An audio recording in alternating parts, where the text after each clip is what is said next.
আসসালামু আলাইকুম, রমজানের শুভেচ্ছা এবং সালাম। আসসালামু আলাইকুম। আজকে যে টপিকটা নিয়ে আসলে রমজানের সময় বেশি কথা বলা সম্ভব নয়, তারপরে হচ্ছে ইম্পর্টেন্ট একটা টপিক যেটা হচ্ছে খুবই গুরুত্বপূর্ণ। আমরা জানি যে এই সম্পর্কে আমাদের ধারণা আছে, we have a lot of idea. তো হচ্ছে আমরা তারপরে একটু জানি, দেখি যে হচ্ছে কি হয়।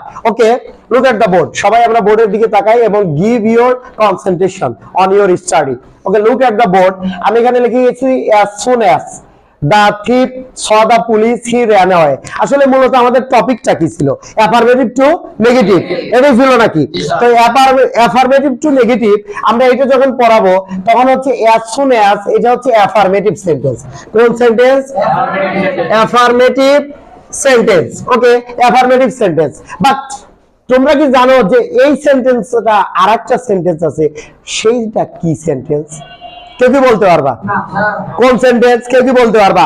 বা as soon as টা কোন parts of speech? as soon as টা কোন পার্টস অফ স্পিচ?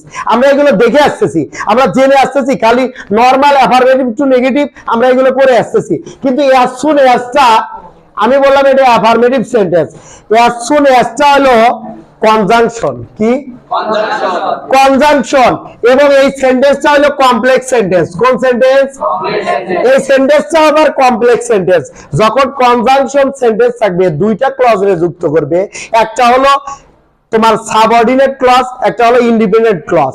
যেটা হচ্ছে সাবঅর্ডিনেট ক্লজ হলো এইটা, দেখো as soon as the thief saw the police, এইটাকে বাদ দিয়ে he ran away, সে চলে গেল। কি করলো? চলে গেল। সে চলে গেল। সে চলে যে গেল, এইটা একাই অর্থ দেয় নাকি? একাই অর্থ দেয় নাকি? একাই অর্থ দেয়। তাহলে সেটা হচ্ছে প্রিন্সিপাল ক্লজ। কোন ক্লজ? Principal clause. আর একটা ক্লজ হওয়ার পূর্ব শর্ত হলো একটা সাবজেক্ট থাকবে এবং একটা ফাইনাইট ভার্ব থাকবে। কি থাকবে? একটা সাবজেক্ট এবং একটা ফাইনাইট ভার্ব। একটা সাবজেক্ট আছে, একটা ফাইনাইট ভার্ব আছে, একটা সাবজেক্ট আছে, একটা ফাইনাইট ভার্ব আছে, তার মানে ক্লজ।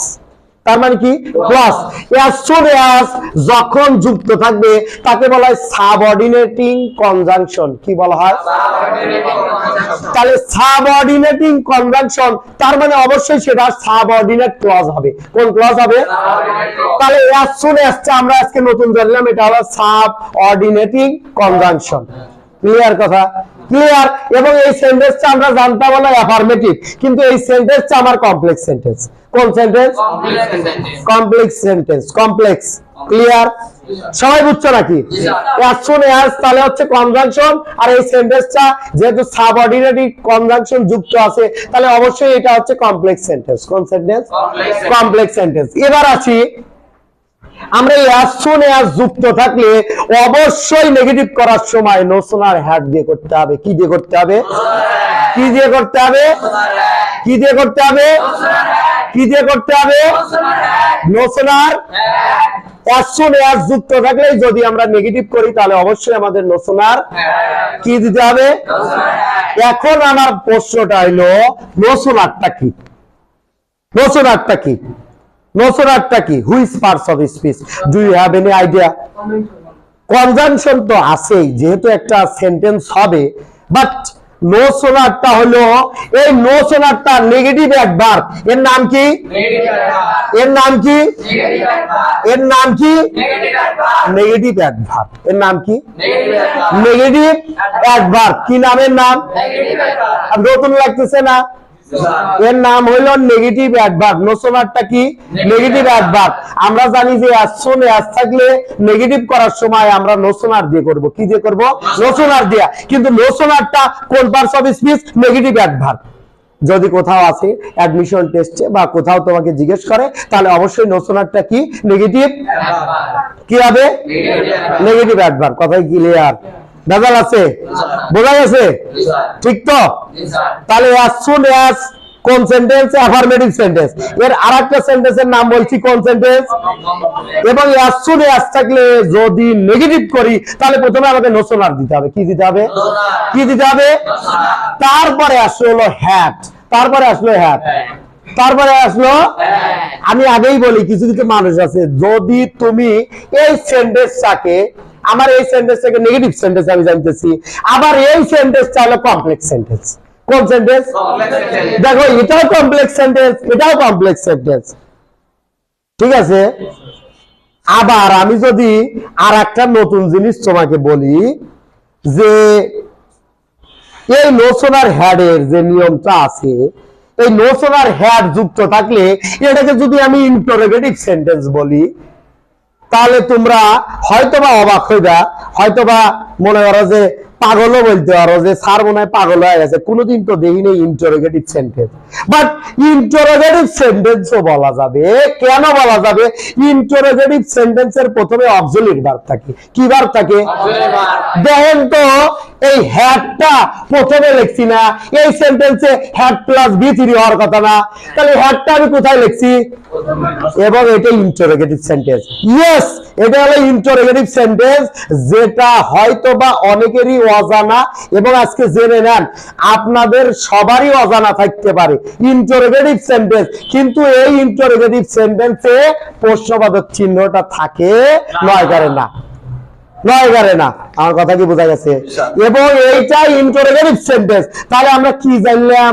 যে নেগেটিভ করে আমরা সারা জীবন শুনে আসছে, আমি আগেই বলেছি সিম্পল জিনিস আমরা দেখে থাকবো, পড়ে থাকবো, কিন্তু এর ভিতরে কত জিনিস আছে সেইগুলো সহকারে তোমাদের আজকে পড়াচ্ছি।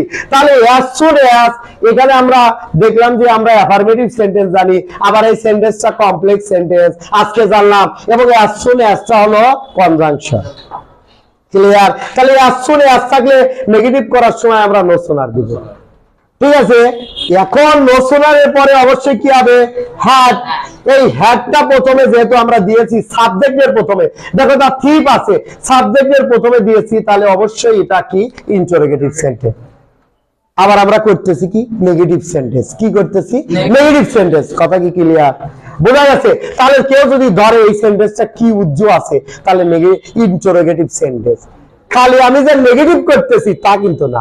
আবার এই সেন্টেন্সে আবার কি কমপ্লেক্স সেন্টেন্স। কোন সেন্টেন্স?